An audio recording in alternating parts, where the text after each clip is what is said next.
नमस्कार, हरियाणा न्यूज देख रहे हैं आप और मैं हूं आपके साथ हितेंद्र। बहुत स्वागत है आपका हमारे खास कार्यक्रम 24 का रण में। लोकसभा चुनाव में अब ज्यादा समय नहीं है। लोकसभा चुनाव की तैयारियों में सभी दल जुटे हुए हैं और इसी कड़ी में चुनाव से पहले लगातार सियासी घमासान भी देखने को मिल रहा है, जुबानी वार पलटवार देखने को मिल रहा है। चुनावी बेला में जहां सत्ताधारी बीजेपी 400 पार का नारा दिए हुए है, तो वहीं विपक्षी दल भी सरकार पर निशाना साध रहे हैं और जनता को लुभाने के लिए बड़े बड़े वादे किए जा रहे हैं। हमारे इस खास कार्यक्रम में आपको हम दिखाएंगे दिन भर की राजनीति की खबरें।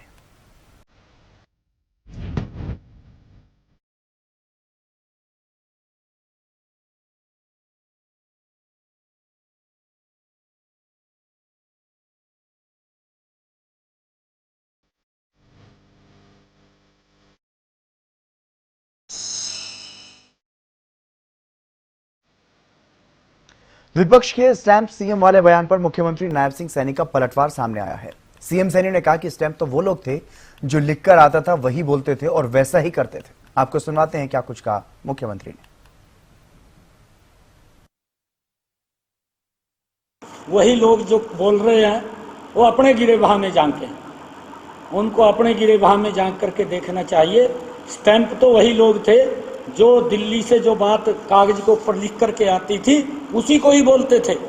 आज भी अगर राहुल गांधी की तरफ आप लोग देखें, जो उनको लिख करके कोई फीड कर देता है वही लाइन पढ़ता है, चाहे वो कुछ भी लिख करके दे दे, उसको ये भी पता नहीं चलता कि मैं क्या बोल रहा हूँ। हरियाणा में कांग्रेस के लोकसभा उम्मीदवारों की लिस्ट जारी नहीं हुई है और इसी को लेकर के पूर्व गृह मंत्री अनिल विज ने तंज कसा। अनिल विज ने कहा कि जैसे एजेंसियां बांटती हैं, कांग्रेस ने भी वैसे ही बांटना है, जैसे मौल भाव होता है वैसे ही कांग्रेस में भी होना है। जो पार्टी 10 साल तक अपना संगठन नहीं बना सकती, अब वो पार्टी जिसके कोई ऑर्गेनाइजेशन नहीं है,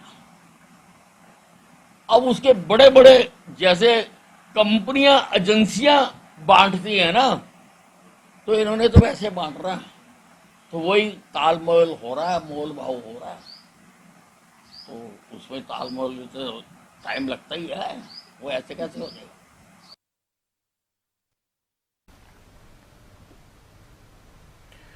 हालांकि दिल्ली में हरियाणा कांग्रेस की सब कमेटी की बैठक हुई है। बैठक के बाद प्रदेश कांग्रेस के प्रभारी दीपक बाबरिया ने विस्तार से जानकारी दी। हरियाणा न्यूज से खास बातचीत भी की। दीपक बाबरिया ने बताया कि 2 से 3 दिन में उम्मीदवारों की सूची जारी कर दी जाएगी और इसके साथ ही उन्होंने और क्या कुछ कहा है वो भी आपको सुनवाते हैं। हरियाणा की कांग्रेस की सीटों को लेकर अभी इंतजार जारी है। कल केंद्रीय चुनाव समिति की बैठक हुई है, निष्कर्ष सामने नहीं आया। वहीं एक छोटी कमेटी भी बनाई गई है, आज उसकी बैठक हुई है। इस बीच हमारे साथ दीपक बाबरिया मौजूद है, हरियाणा प्रदेश के प्रभारी। हरियाणा न्यूज पे आपका स्वागत है सर। बहुत अहम सवाल है कि इंतजार कब खत्म होगा। पहली सीईसी हुई, दूसरी सीईसी हुई, स्क्रीनिंग कमेटी की बैठक हुई, हालांकि आपके द्वारा ही आया था कि जल्द उम्मीदवारों के नाम सामने आएगा, तो ये इंतजार कब तक समझ सकते हैं कि खत्म होगी? मैं समझ रहा हूँ कि शायद कल ही जो है कुछ प्रोग्रेस हो जाता। मैं अनफॉर्चुनेटली मेरे परिवार में डेथ हो गई थी, तो I to rush back to Ahmedabad और आज मैं फिर से वापस आया हूँ। आज जो मीटिंग में चर्चाएं हुई और जो 2-3 बैठक ऐसी हैं कि जहाँ एक सोच वो था कि यहाँ थोड़ी और परामर्श की आवश्यकता है, बेहतर अंडरस्टैंडिंग करने की आवश्यकता है, सोशल इक्वेशन बनाने की आवश्यकता है, तो उसके बारे में सोच की जाती है। बैठक तो एक से शुरुआत होती है, मगर उसकी चेन रिएक्शंस होती है कि यहाँ ये हुआ तो वहाँ क्या होगा, वहाँ क्या होगा, क्योंकि वो सोशल इक्वेशन बना के जो है कैंडिडेट का चयन किया गया है। तो मैं समझ रहा हूँ 2 दिन में ये प्रक्रिया खत्म हो जाएगी। आपने कहा कि आज बैठक हुई है, तो उस बैठक में सभी सदस्य मौजूद थे, यानी कहा जा रहा है कि एक छोटी कमेटी बनाई गई है। हरियाणा के सभी टॉप लीडर्स मौजूद थे, यानी नेता प्रतिपक्ष भूपेंद्र सिंह हुड्डा, रणदीप सुरजेवाला, कुमारी शैलजा, अध्यक्ष उदय भान, साथ ही स्क्रीनिंग कमेटी के अध्यक्ष भगत चरण दास, आप सभी मौजूद थे उस बैठक में। एक छोटी सी सीईसी ने कमेटी बना दी है। ये प्रणाली है कि कहीं ज़्यादा परामर्श की आवश्यकता है सीनियर लीडरों से, तो इसमें सीईसी में से मधुसूदन मिस्त्री जी और जो है सलमान खुर्शीद साहब को ये जिम्मेदारी दी गई है, और जो है स्क्रीनिंग कमेटी के मेंबर जो रहते हैं और सीईसी के भी जो मेंबर रहते हैं, उसमें सीएलपी, पीसीसी प्रेसिडेंट और myself we were present. राजनीतिक गलियारों में एक और चर्चा हो रही है कि 3 सीटों पर बात बन चुकी है, बची हुई 6 सीटों पर कहीं बात नहीं बन पा रही है, तो कितनी सच्चाई है इसमें? कोई सच्चाई नहीं है, सभी 9 सीटों पे बात बन चुकी है। मैं जो कह रहा हूँ कि उसको बेहतर बनाने की एक प्रक्रिया जारी है। अहम सवाल उठता है कि आपके द्वारा लगातार कहा जा रहा है कि सूची जारी हो जाएगी जल्द, कैंडिडेट्स के नाम फिक्स कर दिए गए हैं, इंतजार किस बात का हो रहा है? डेमोक्रेटिक सेटअप है। मीटिंग का मतलब ये, कमेटी की का मतलब वो ये होता है, उसके जो सदस्य होते हैं they are free to express their views, they are free to have a validation of the each of the candidate, they are free to evaluate that. And उसके बाद में उसको लगता है कि इसके बाद बात उठाई जाए तो उठाते हैं, और उसमें अध्यक्ष को लगता है कि हाँ ये बात जो सच्चाई में थोड़ी दम वाली है उसको देखना चाहिए, तो देखते हैं। एक आखिरी सवाल, कब तक उम्मीद अब फाइनली कर सकते हैं कि अब सूची जारी हो जाएगी? और दूसरा अहम सवाल कि क्या सीईसी के माध्यम से किया जाएगा या फिर डायरेक्टली किया जाएगा? कांग्रेस हाईकमांड में कांग्रेस अध्यक्ष की ऑफिस से किया जाएगा, क्योंकि सीईसी की मीटिंग हो गई और सब अधिकार दे दिए गए हैं। और जहां कहां तक हो जाएगा तो मैं कहता हूं मेरी समझ में 2 दिन से ज्यादा समय नहीं लगना चाहिए। तो ऑफिशियली सीईसी में होगी या फिर डायरेक्टली अध्यक्ष के ऑफिस? जो कोई भी रिपोर्ट होगा ये कमेटी का, उसके पर एक्शन लेते हुए कांग्रेस अध्यक्ष की ऑफिस से उसकी अनुमति दे दी जाएगी, जैसे बाकी की सीटों में सीईसी के रिपोर्ट पर किया जाता है।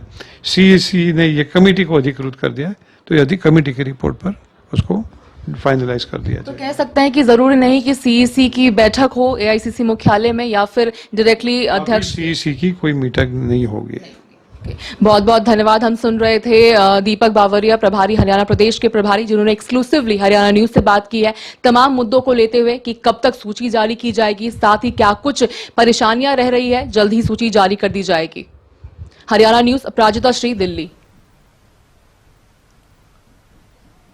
और सिरसा के हिसारिया बाजार स्थित एचएलपी कार्यालय में हरियाणा लोकहित पार्टी की एक महत्वपूर्ण बैठक हुई। लोकसभा चुनाव को लेकर के यहां चर्चा की गई।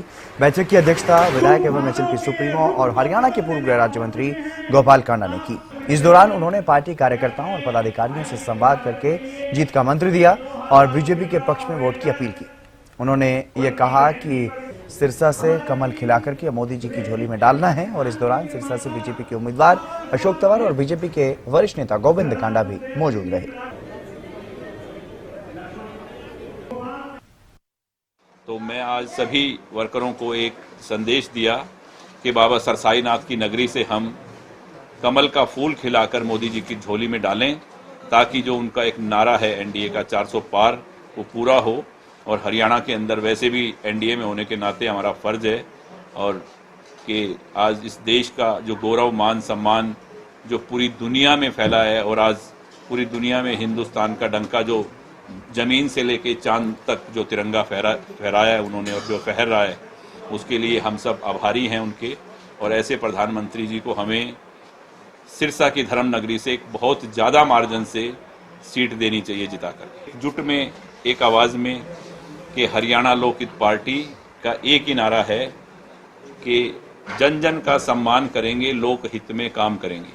उस जन जन के सम्मान को और लोकहित के काम के नारे को अगर आप देखें तो प्रधानमंत्री जी नरेंद्र मोदी जी का और हरियाणा लोकहित पार्टी का एक ही काम है कि धर्म को साथ लेकर राजनीति करना, धर्म के साथ राजनीति करना। धर्म के साथ राजनीति करने वाले व्यक्ति कभी भी कोई भी ऐसा काम, कोई भी जनता के साथ कोई भी उसकी सोच कभी गलत नहीं हो सकती। और आज हरियाणा के अंदर कौन है? हरियाणा में देखो, मैं कहूं कि हरियाणा लोकहित पार्टी है या कोई और पार्टी है, कोई पार्टी नहीं। बात रही, अब आपको नाम लेके जो पूछना चाहते हो तो बताऊं, इनेलो की और जेजेपी की, वो अपने वजूद की लड़ाई लड़ रहे हैं, जिंदा रहने की, भी किसी तरह से हमारा चश्मा बचे और चाबी खोने से बचे, और कुछ नहीं है। कहीं से कुछ नहीं होना। 10 की 10 सीटों से जमानतें जब्त होंगी, आपके सामने होएगा। जो मैं बोल रहा हूँ वही हाल। वो सिर्फ अपना निशान बचाने के लिए, अपना वजूद बचाने के लिए लोगों को गुमराह कर रहे हैं, और उनके पास कुछ नहीं है। शैलजा तो पहले भी आई थी, वैसे में क्या किया बता दो? कौन नहीं जानता शैलजा को? भी यहाँ आई थी पहले और 2-2 बार जीती हैं। और क्या हुआ? अभी बैठा था जो खजांची परिवार, बताया ना आपको, 20 बार उनके घर खाना खाया है बहन शैलजा जी ने। जब प्रेम सुखदास जी और राजू जो खुद बैठा था, बोला भाई साहब हम दिल्ली गए, हमें पहचाना ही नहीं, उसने बात तक नहीं की। क्या फायदा? ऐसे मैं 50 आदमियों को जानता हूँ, भागीरथ गुप्ता जी सामने ही हैं, अभी बाहर ही खड़े होंगे, वो मेरे घर लेके भी आए थे उसको। और चौधरी दलवीर सिंह जी के साथ इनका ऐसा संबंध रहा है जिसका कोई हिसाब नहीं। कुछ नहीं है, कोई भी आए। हरियाणा लोकहित पार्टी के अध्यक्ष पूर्व गृह राज्य मंत्री और सिरसा के विधायक गोपाल कांडा आज हमारे साथ हैं। इन्होंने आज बैठक की है हरियाणा लोकहित पार्टी के कार्यकर्ताओं की और समर्थन का ऐलान किया है डॉक्टर अशोक तंवर को। भारतीय जनता पार्टी के उम्मीदवार डॉक्टर अशोक तंवर भी इस बैठक में मौजूद रहे। क्या कुछ संदेश दिया गया है और किस प्रकार से आगे प्रचार की रणनीति रहेगी, हम जानते हैं गोपाल कांडा से। गोपाल जी, स्वागत है आपका हरियाणा न्यूज में। किस प्रकार की रणनीति रहेगी? आज ऐलान तो आपने कर दिया है समर्थन का पूरी तरह से। तो आज से नहीं, बहुत पहले से है। हरियाणा लोकहित पार्टी हरियाणा की एकमात्र पार्टी है आज जो एनडीए के साथ है, और मोदी जी का नारा है कि एनडीए सरकार 400 पार। तो इस बात में कोई दो राय नहीं है। तो हम उसी कड़ी के अंदर जब साथ लगे हुए हैं और अनकंडीशनली सपोर्ट है, तो यहाँ से टिकट पे कौन आया है, हमें कमल के फूल को सिरसा की इस धर्म नगरी से, बाबा सरसाईनाथ की नगरी से खिलाकर मोदी जी के पास भेजना है और बहुत भारी मतों से यहाँ जीत होगी। एक बड़ी बैठक के जरिए आपने संदेश दिया कि हरियाणा लोकहित पार्टी का परिवार मजबूत परिवार है, तो कैसे रणनीति कैसे बनाएंगे? परिवार की मजबूती आज मुझे नहीं लग रहा कि इस हरियाणा में कोई अछूता रहा होगा जिसने अभी तक ना देखी होगी। आज लोग, बड़ी बड़ी पार्टियां जब अपनी प्रदेश की मीटिंग करती हैं वर्करों की, कि प्रदेश की वर्कर मीटिंग बुलाई है हमने, ये है वो है, तो उसमें मुझे लगता है कि हमारी जो एक एमपी कॉन्स्टिट्यूंसी की मीटिंग थी उससे 10% भी लोग इकट्ठे होते हैं। लोग दिल से चाहते हैं, प्यार करते हैं गोपाल गोविंद को, और सभी लोग एक परिवार का हिस्सा है। जैसे मोदी जी 140 करोड़ लोगों को कहते हैं कि परिवार है, वैसे ही एक परिवार की तरह हरियाणा लोकहित पार्टी की और भारतीय जनता पार्टी की बहुत सी नीति, रीति, विचार, आचार आपस में मिलते हैं कि धर्म के साथ राजनीति, और उसी का हम एक हिस्सा हैं। हम भी, हमारी भी सोच यही है कि धर्म को साथ लेकर राजनीति में काम करें ताकि सच्चाई के साथ सभी के काम हों। और अभी सभी साथियों ने के प्रण लिया है कि भारी बहुमत से हम सिरसा से कमल का फूल खिलाकर मोदी जी की झोली में भेजेंगे। कहते हैं गोपाल कांडा जहाँ जाते हैं वहाँ करिश्मा कर देते हैं, कमाल कर देते हैं। पहले आदमपुर उपचुनाव में गए, एलनाबाद उपचुनाव में गए, अब इस बार कैसे लग रहा है? ये लोगों का प्यार है, इसी वजह से माननीय मनोहर लाल जी ने, नायब सैनी जी ने, सभी ने मुझे कहा कि आप जाकर सिरसा आपका घर है, सिरसा, रानिया, एलनाबाद, रतिया, कालामाली, सब उनको पता है कि सब जगह से हमने इलेक्शन भी लड़ा है, लड़वाएँ भी हैं, और सब लोगों का प्यार है आपस में और बहुत आशीर्वाद है। तो मुझे नहीं लगता कि कोई इसमें फ़र्क रहेगा। तो जो हमारी ड्यूटी लगी हम उसको पूरा करेंगे। एनडीए की सहयोगी पार्टी हरियाणा लोकहित पार्टी है, तो हरियाणा में भी बाकी क्षेत्रों में या देश में अलग अलग जगह कहीं और भी आप कार्यक्रम बनाया गया? देखो, मैं 1-2 जगह गया हूँ जहाँ मेरी ड्यूटी थी, पर प्रचार प्रसार का जो मेन काम जो पार्टी ने और जो माननीय मनोहर लाल जी ने, हमारे मुख्यमंत्री नायब सैनी जी ने जो मुझे कहा है कि आप सिरसा की सीट आप संभालें, तो मैंने यहीं आज मीटिंग बुला के सभी साथियों के साथ इस काम को शुरू कर दिया। आपने बिना शर्त समर्थन दिए हुए थे आप हरियाणा सरकार को लगातार। एक और पार्टी थी जननायक जनता पार्टी, वो गठबंधन टूटा और वो पार्टी भी जो है बिखराव के मोड़ पर चल रही है, क्या देखते हैं उसको? किसका क्या समर्थन था, क्या कंडीशनें थी, पर मेरी अनकंडीशनली सपोर्ट थी। मेरा एक ही कहना था उनको कि मेरे शहर का, मेरे इलाके का काम हो, आपकी तरफ से काम में कमी ना रहे। मैंने जो आपको विश्वास और वचन जो वर्ड दे दिए उसमें कमी नहीं रहेगी, हम आपके साथ हैं। तो हम उसी तरह खड़े हैं और उन्होंने काम में कोई कमी नहीं छोड़ी। जो भी काम अभी अधूरे हैं, उन्होंने खुद मेरे बोलने से पहले कहा कि आचार संहिता खत्म होते ही जो भी आपके काम हैं और जो पेंडिंग है वो सब पूरे कर दिए जाएंगे। तो मुझे पूर्ण विश्वास है कि मैंने लोगों के काम के लिए ही लड़ाई लड़ी है, और मुझे, आपको पता है, कुछ नहीं चाहिए, बाबा का आशीर्वाद है, और इसीलिए सिरसा की जनता अपने साथ है। और यहाँ के जो भी विकास कार्य हैं वो ऑलमोस्ट 90% पूरे हो चुके हैं। जो 5-10% काम कम अभी हैं सिरसा के बकाया, वो हम करवा लेंगे।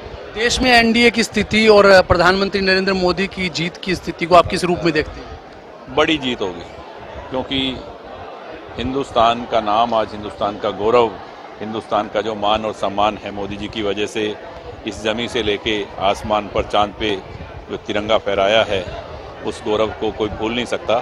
तो ये एक बड़ी जीत होगी मोदी जी। ये थे हमारे साथ गोपाल कांडा और बता रहे थे कि किस प्रकार से एनडीए की देश में स्थिति है और जो नारा दिया गया है एनडीए 400 पार, वो भी साकार होगा और साथ साथ प्रधानमंत्री नरेंद्र मोदी तीसरी बार देश में प्रधानमंत्री बनेंगे। कैमरा पर्सन विकास के साथ अमित तिवारी, हरियाणा न्यूज।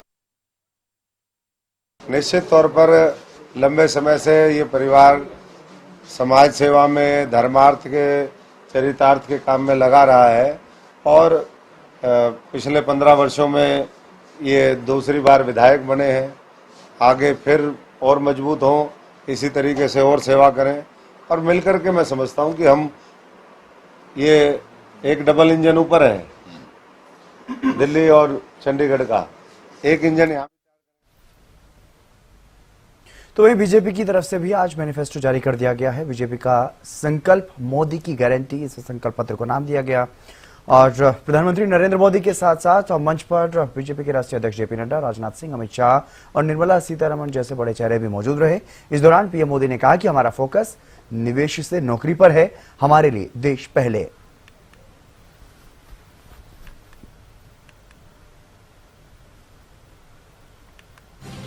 बीजेपी का संकल्प पत्र 2024 जारी किया गया और पीएम मोदी ने जो बड़ी बातें कही उसमें आपको बता दें, विकसित भारत तो फोकस में रहा ही और गरीबी से बाहर आए लोगों के प्रोत्साहन पर भी फोकस रहेगा। पीएम मोदी ने यह गारंटी दी है, हमारा फोकस निवेश से नौकरी पर है, ये बात भी पीएम ने कही। और संकल्प पत्र युवाओं की आकांक्षाओं का प्रतिबिंब है, पीएम मोदी ये कहते हुए नजर आए मंच से। आज इस मौके पर 3 करोड़ नए घर बनाने का संकल्प भी पीएम मोदी ने लिया। जन औषधि केंद्र पर सस्ती दवाई की गारंटी दी है। तो कई इस तरह की कई गारंटियां जो हैं वो रखी गई हैं सरकार की तरफ से जनता के सामने। करोड़ों परिवारों का बिजली बिल जीरो करने की बात भी कही गई है। बीजेपी के संकल्प पत्र में विकास की 14 गारंटियां दी गई हैं। सभी को पक्का घर, सभी को स्वास्थ्य बीमा की बातें भी कही गई हैं। भ्रष्टाचार पर सख्ती, देश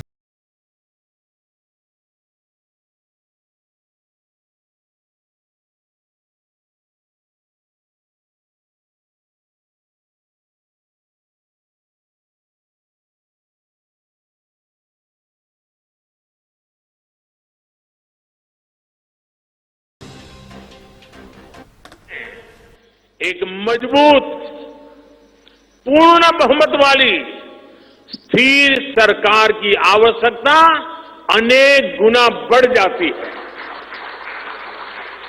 ऐसी सरकार जो देश को आर्थिक रूप से भी समृद्ध बनाए, ऐसी सरकार जो देश को विकसित भारत की तरफ तेज गति से ले जाए और भाजपा इसके लिए संकल्पबद्ध है। भाजपा का ये मैनिफेस्टो ऐसी ही एक सरकार की गारंटी देता है। 10 वर्षों में भाजपा ने अपने संकल्प पत्र के हर बिंदु को गारंटी के रूप में जमीन पर उतारा है। भाजपा ने मैनिफेस्टो की सूचिता को फिर स्थापित किया है। ये संकल्प पत्र विकसित भारत के 4 मजबूत स्तंभ, युवा शक्ति, नारी शक्ति, गरीब, किसान, इन सभी को सशक्त करता है। हमारा फोकस डिग्निटी ऑफ लाइफ उस पर है। हमारा फोकस क्वालिटी ऑफ लाइफ उस पर है।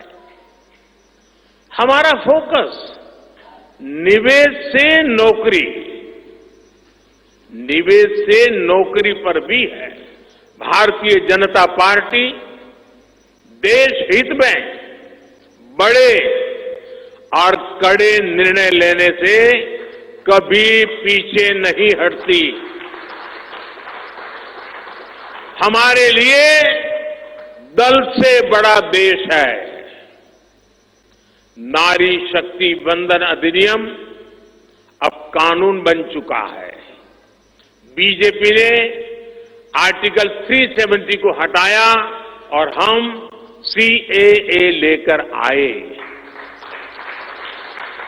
रिफॉर्म, परफॉर्म, ट्रांसफॉर्म के मंत्र पर चलते हुए हम और तेजी से आगे बढ़ेंगे। गुड गवर्नेंस, डिजिटल गवर्नेंस और डेटा गवर्नेंस के लिए देश में आवश्यक इंफ्रास्ट्रक्चर और इकोसिस्टम तैयार किए जाएंगे। पिछले 10 साल में भ्रष्टाचार पर भाजपा सरकार ने कितनी बड़ी कड़ी कार्रवाई की है। भ्रष्टाचार गरीब का हक छीनता है, मध्यम वर्ग का हक छीनता है। राष्ट्रीय स्तर पर होने वाले हजारों करोड़ के घोटाले अब बंद हुए हैं। अब गरीब को उसका हक मिल रहा है और गरीब को लूटने वाले जेल जा रहे हैं। करनाल में सीएम नायब सैनी ने बीजेपी के संकल्प पत्र पर प्रतिक्रिया दी और इसके साथ ही हरियाणा कांग्रेस की लिस्ट जारी नहीं होने पर भी तंज कसा। मैं क्योंकि जो ये संकल्प पत्र आया है इसकी पूरी प्रशंसा भी करता हूं और ये लोगों की अपेक्षाओं के ऊपर, चाहे वो किसान है, चाहे महिला है, चाहे युवा है और चाहे गरीब व्यक्ति है, हर वर्ग के ऊपर ये फोकस और युवाओं को आगे बढ़ाने वाला, गरीब व्यक्ति को मजबूत करने वाला, किसान को खुशहाल करने वाला, महिला को सशक्त करने वाला ये संकल्प पत्र है। ये जो मैनिफेस्टो आया है ये इस देश के विकास के अंदर एक नई ऊर्जा, नई गति विकास की देने का काम करेगी। कांग्रेस अभी किसान को दिया बोल रहे हैं, अभी सुबह शाम बैठकों में लगी हुई है। सुबह किसी को तैयार करते हैं, शाम को वो नाट जाता है, क्योंकि नरेंद्र मोदी जी के आगे टिकना बड़ा मुश्किल है। क्योंकि 10 वर्षों में जो काम किए हैं, उनके जो 55 साल का शासन रहा है उसके ऊपर 10 साल का शासन भारी दिखाई देता है। 4 गुना ज़्यादा काम वो नरेंद्र मोदी की सरकार ने किए हैं और उस बात को लेकर के कहीं ना कहीं उनके बड़े लोगों के अंदर ये भय है कि हम 2019 के चुनाव में हार गए थे, कहीं अब की बार भी हमें हार का मुंह देखना न पड़ा। वो इधर उधर अभी उसके ऊपर मंथन उनका चल रहा है किसको मदद। और बीजेपी ने जो अपना संकल्प पत्र जारी किया, इस पर अब सियासी बयानबाजी भी शुरू हुई। कांग्रेस अध्यक्ष मल्लिकार्जुन खड़गे ने हमला बोलते हुए कहा कि बीजेपी के संकल्प पत्र से ये साबित हो गया है कि उनके पास लोगों को देने के लिए कुछ खास नहीं है। इन्फ्लेशन की, अनएम्प्लॉयमेंट की और जो उन्होंने पहले पिक्चर बताया, वो क्या बोलते, ट्रेलर बोलते थे वो, तो उस ट्रेलर में ना डीजल की कमी दिखा रही, ना पेट्रोल का दिख रहा है, ना और किसी गैस का कुछ भी नहीं है। क्या है? और इसने आके इतना बढ़ा दिया कि किसी सरकार ने छोटे से टेन्यूअर में सैकड़ों रुपए नहीं बढ़ाया। और ये आदमी जो 10 साल में गरीबों के लिए कुछ नहीं कर सका, ये सब उदाहरण है आपके पास। तो उसी की फिर मैनिफेस्टो देखना ये और उसको विश्वास करना ये ठीक नहीं है।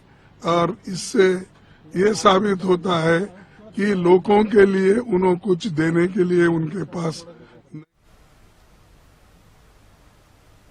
तो राजनीतिक उठापटक, सियासी घमासान ये लगातार देखने को मिल रहा है, लेकिन इन सब में देखने वाली बात तो ये होगी कि आखिर 400 पार का नारा जो बीजेपी की तरफ से दिया गया है, पार्टी कितनी सीटों पर कब्जा करती है और विपक्षी दलों का चुनाव में क्या कुछ परिणाम सामने आता है, ये भी देखने वाली बात होगी। हमारे खास कार्यक्रम में आज के लिए बस इतना ही। आप देखते रहिए हरियाणा न्यूज।